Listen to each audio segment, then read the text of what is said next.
कई बार अंतर्राष्ट्रीय कूटनीति में भी जो डोमेस्टिक पॉलिटिक्स होती है और डोमेस्टिक पॉलिटिक्स में भी कई बार जो बातें कह दी जाती हैं, वो अंतर्राष्ट्रीय कूटनीतिक रिश्तों पर भी किस तरह असर डालती है, इसका जीता जागता उदाहरण हमारे आपके सामने योगी आदित्यनाथ का एक बयान है।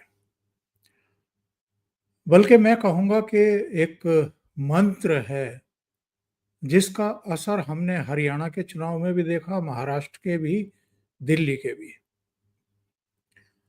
और ये मंत्र क्या था? बँटोगे तो कटोगे।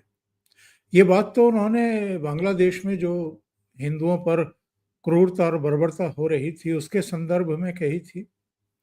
अपने यहाँ के मतदाताओं को जगाने के लिए, झंझोड़ने के लिए ये बात बोली थी, क्योंकि लोकसभा चुनाव में 2024 में हिंदू जातियों में बँट गए और कांग्रेस और अखिलेश यादव जैसे नेताओं के बहकावे में आ गए, इसलिए नतीजा वो नहीं आया जिसकी इंतजार कर रहे थे प्रधानमंत्री नरेंद्र मोदी। लेकिन बँटोगे तो कटोगे, ये जो मूल मंत्र है योगी आदित्यनाथ का, बाद में दूसरे तरीके से संघ ने और प्रधानमंत्री नरेंद्र मोदी ने भी इसको आगे बढ़ाया। एक रहोगे तो नेक रहोगे, सेफ रहोगे। 2-3 चीजें अमेरिका की भी समझ में अब तक आ चुकी हैं और चीन भी समझ चुका है। पहली ये कि भारत को आप धमका सटका करके जोर जबरदस्ती से कहीं साइन नहीं करवा सकते, किसी डील के लिए बाध्य नहीं कर सकते। भारत के लिए और खास तौर से प्रधानमंत्री नरेंद्र मोदी के नेतृत्व वाली इस सरकार के लिए जो राष्ट्र हित हैं वो सर्वोपरि है। और अगर कहीं राष्ट्रीय हितों की होते हुए वो देखते हैं या उससे छेड़छाड़ करते हुए किसी को देखते हैं, तो वो अड़ना भी जानते हैं और भिड़ना भी जानते हैं। ये अमेरिका की समझ में अब तक आ गया होगा। दूसरे, चीन ने भी तो यही गुस्ताखी की थी डोकलाम में भी। हालांकि डोकलाम में सीधा कोई भारत का अहित नहीं हो रहा था, सामरिक दृष्टि से, रणनीतिक दृष्टि से हमारे लिए वो त्रिकोण बहुत महत्वपूर्ण है जो भूटान, चीन और भारत 3 देश मिलकर के बनाते हैं, और जहां चीन की सेना ने अतिक्रमण करने की कोशिश की थी। 72-73 दिन भारत की सेनाएं चीन की सेना के सामने डट करके खड़ी रही और आखिरकार चीन को कदम वापस खींचने पड़े। हमारा भूटान के साथ एक संधि है जिसके तहत उसकी रक्षा सुरक्षा का दायित्व कुछ क्षेत्रों में हमारा है, वो हमने अपना निभाया। लेकिन बाद में 2020 में अप्रैल से ही चीन की कुछ कुछ गुस्ताखियां शुरू हुई थी पूर्वी लद्दाख में, और उसका नतीजा फिर जून में ये सामने आया कि झड़प हुई और हमारे भी 20 सैनिक वीरगति को प्राप्त हुए। और चीन के बारे में तो 40-45 से लेकर के 100 तक का आंकड़ा है। चीन कभी इन चीजों को मानता नहीं है। और वो समय और आज का समय, प्रधानमंत्री नरेंद्र मोदी की चीन की कोई यात्रा इस बीच नहीं हुई और चीन के साथ स्टैंड ऑफ की स्थिति रही 4-4.5 साल तक। अब जाकर के जब कजान ब्रिक्स समिट में मिले थे प्रधानमंत्री नरेंद्र मोदी और चीन के राष्ट्रपति शी जिनपिंग, उसके बाद बर्फ पिघली, दोनों देशों की सेनाएं पीछे हटी और उसके बाद से दोनों देशों के बीच में फिर से जो दूरियां आ गई थी, जो खाई आ गई थी, उसको पाटने का सिलसिला शुरू हुआ। रक्षा मंत्री राजनाथ सिंह, विदेश मंत्री एस जयशंकर चीन की यात्रा कर चुके हैं। एससीओ की डिफेंस और विदेश मामलों की जो समिट थी उसमें वो गए थे। और एनएसए अजित डोभाल भी अपने समकक्ष और वहां के रक्षा मंत्री के भी संपर्क में रहे और उन्हीं के आमंत्रण पर विदेश मंत्री यांग वांग यी दिल्ली के दौरे पर आए अपने एक प्रतिनिधिमंडल के साथ और इसमें बहुत सारे मुद्दों पर चर्चाएं हुई हैं। कौन कौन से मुद्दे हैं उन पर भी चर्चा करेंगे। लेकिन चीनी विदेश मंत्री का ये नई दिल्ली का दौरा इसलिए बेहद महत्वपूर्ण है क्योंकि प्रधानमंत्री नरेंद्र मोदी 30 अगस्त को जापान की यात्रा पर जा रहे हैं और 31 अगस्त और 1 सितंबर को वो चीन की यात्रा पर भी जा रहे हैं। और उनकी यात्रा से पहले चीनी विदेश मंत्री का नई दिल्ली का दौरा और यहाँ पर बहुत सारे मुद्दों पर चर्चा होना, उनकी तरफ से बयान देना, उनका ये कहना कि जो भारत की चिंता है रेयर अर्थ मिनरल की, इसके अलावा फर्टिलाइजर्स की और टनल बोरिंग मशीन की, जिसको लेकर के उसकी निर्भरता दूसरे पश्चिमी देशों पर थी और इसमें अमेरिका की भी भूमिका थी, तो वो चिंता चीन कम करने को तैयार है, ये वहां के विदेश मंत्री ने कहा। बहुत सारे दूसरे मुद्दे भी हैं जिन पर चर्चा हुई है।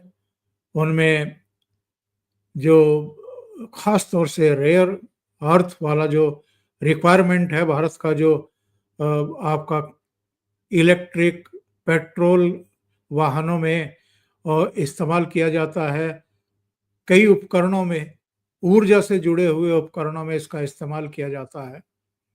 तो अप्रैल में चूंकि चीन ने प्रतिबंध लगा दिया था कुछ राष्ट्रीय सुरक्षा की बात कह करके, तो भारत की कुछ चिंताएं थी, अब वो चीन दूर करने जा रहा है। ये जो प्रधानमंत्री नरेंद्र मोदी का चीन का दौरा है और भारत और चीन के बीच में जो एक बर्फ जमी हुई थी, जो अब पिघलती हुई दिखाई दे रही फिर से, जो अविश्वास की खाई चौड़ी होती जा रही थी, उसको जो पाटने का एक प्रयास चल रहा है, इसके लिए थैंकफुल होना चाहिए डोनाल्ड ट्रंप का।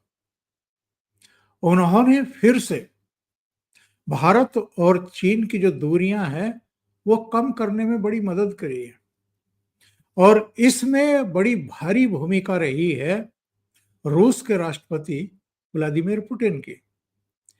क्योंकि कजान में जब ब्रिक्स समिट हो रही थी तो उस समय पुतिन ने ही आगे बढ़कर के प्रधानमंत्री नरेंद्र मोदी को भी वहां आने के लिए मनाया था और चीन के राष्ट्रपति को भी मनाया था, क्योंकि उससे पहले जितनी भी ब्रिक्स देशों की या एससीओ की समिट हो रही थी जहां भारत और चीन के प्रधानमंत्री और राष्ट्रपति पूर्व में आते जाते रहे, शामिल होते रहे, उनमें या तो प्रधानमंत्री नहीं गए या शी जिनपिंग नहीं गए, वो एक दूसरे का सामना करने से कतराते रहे और बचते रहे थे।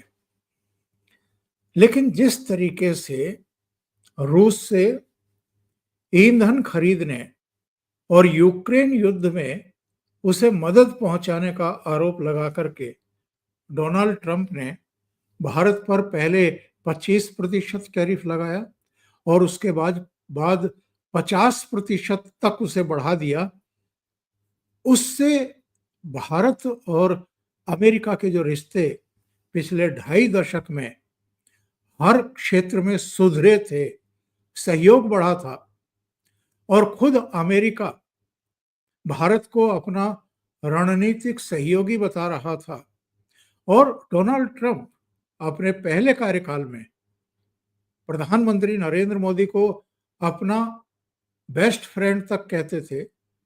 इस बार ऐसी क्या चीजें हुई कि डोनाल्ड ट्रंप इस कदर चिढ़ गए कि उन्होंने भारत पर टैरिफ लगाने शुरू कर दिए, टैरिफ थोपने शुरू कर दिए, और वो भी एक तरफा, बिना इस बात की चिंता किए कि भारत की नाराजगी कई क्षेत्रों में अमेरिका को भी मुश्किलों में डालेगी।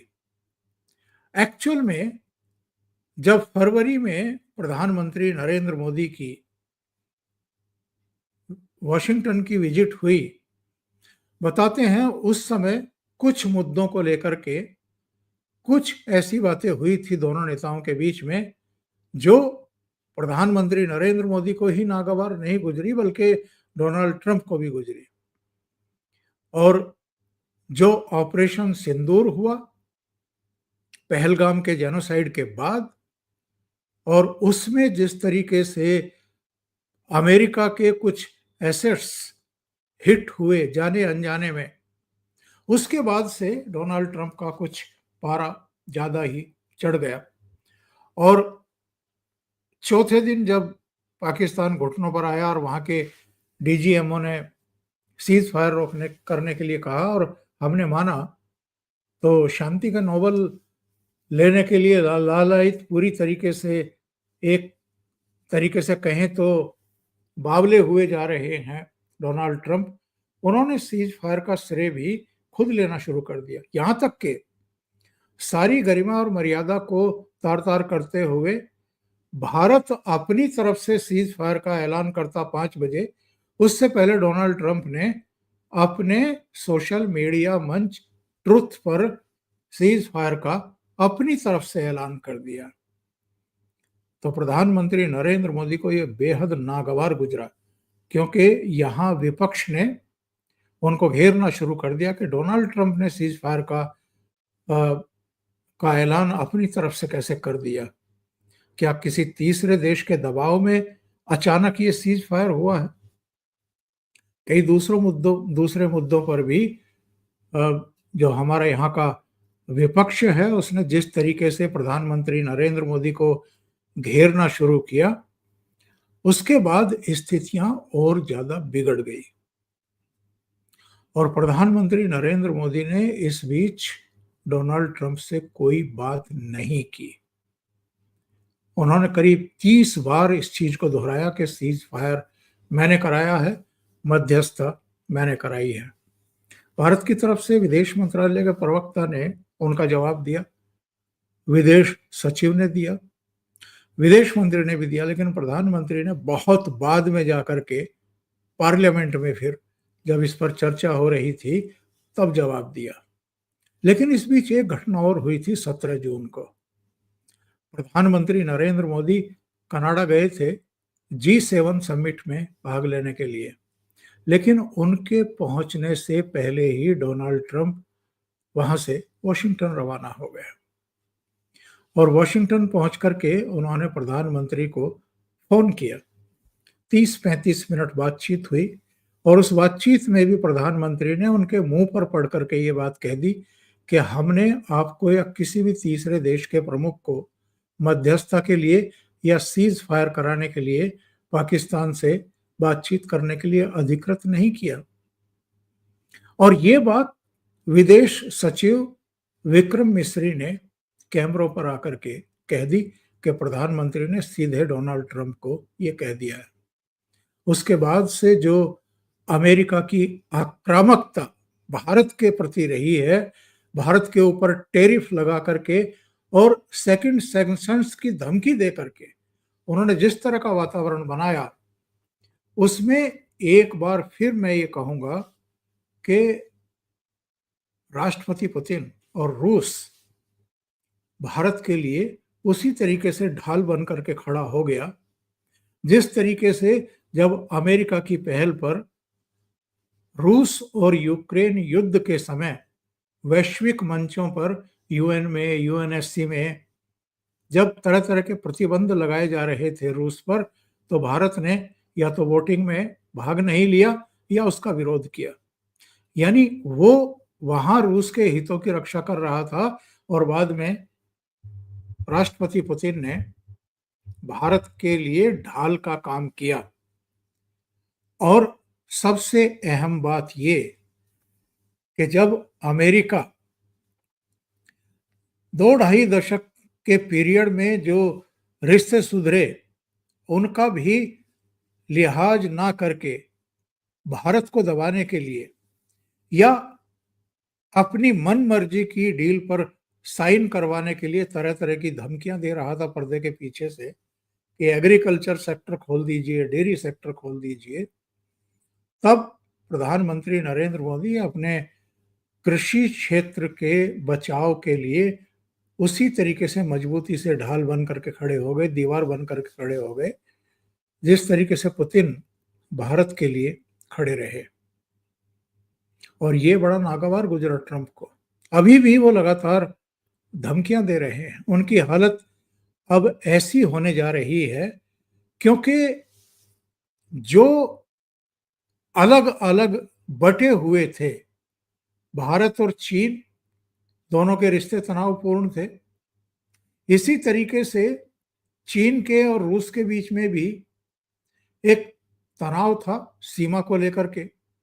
लेकिन ये एक टेक्निकल मुद्दा भारत ने उठाया कि चीन सर्वाधिक ईंधन रूस से खरीद रहा है। उस पर आपने सैंक्शंस नहीं लगाए। पहले 90 दिन की उसको छूट दी, उसके बाद उस 90 दिन की छूट को और 90 दिन के लिए बढ़ा दिया, जबकि भारत के लिए ऐसा नहीं किया। 1 अगस्त तक का समय था, लेकिन उससे पहले बिना 1 अगस्त का इंतजार किए पहले 25% और उसके बाद फिर 6 या 7 अगस्त को और 25% यानी 50% टैरिफ का एक तरफा ऐलान कर दिया। तो प्रधानमंत्री नरेंद्र मोदी ने कहा कि हम हर स्थिति परिस्थिति का मुकाबला करने के लिए तैयार हैं। और उसके बाद वो सारे रास्ते तलाश किए गए जो भारत को अमेरिका से होने वाले ट्रेड डील से जो फायदे होने वाले थे और जो अब नुकसान के रूप में देख रहे हैं बहुत सारे अर्थशास्त्री,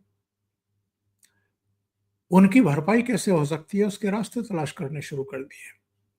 इसके अलावा चीन के साथ और रूस के साथ मिलकर के जो लगभग ठंडे बस्ते में पड़ा हुआ था आरआईसी संगठन यानी रूस, इंडिया, चीन, उसको फिर से जीवित करके उस रास्ते पर आगे बढ़ने का फैसला कर लिया है। और चीन के विदेश मंत्री का प्रधानमंत्री नरेंद्र मोदी की चीन यात्रा से पहले नई दिल्ली का दौरा ये बताता है कि चीन भी इस मौके को हाथ से नहीं जाने देना चाहता, क्योंकि चीन को पता है कि अगर भारत और रूस उसके साथ खड़े हैं और ब्रिक्स देश भी खड़े हैं तो अमेरिका किसी का कुछ नहीं बिगाड़ सकता। जो थोड़ा बहुत नुकसान वो अलग-अलग देशों को पहुंचाएगा, वो ये आपस में कोऑर्डिनेशन करके, समन्वय बना करके, और बहुत सारे ऐसे देश हैं जहां पर उस नुकसान की भरपाई हो जाएगी। तो ये जो इस समय वक्त है डोनाल्ड ट्रंप के लिए, लगभग ऐसा ही है। वो कहावत है ना, खिसियानी बिल्ली खंबा नोचे। आज उस कंडीशन में डोनाल्ड ट्रंप ला करके खड़े कर दिए गए हैं। अभी के लिए इतना ही। बहुत बहुत धन्यवाद। अगर आपको ये चैनल और इसके कंटेंट पसंद आ रहे हैं तो लाइक करें, कमेंट करें, वीडियो को शेयर भी करें। अभी तक अगर आपने ये चैनल सब्सक्राइब नहीं किया है तो सब्सक्राइब कर लें और अपने मित्रों को ये वीडियो अग्रसारित भी करें। आप अगर कुछ कंट्रीब्यूट करना चाहते हैं तो नीचे लिंक दिए हुए हैं, वहां जाकर के आप कंट्रीब्यूट कर सकते हैं। बहुत बहुत धन्यवाद। नमस्कार।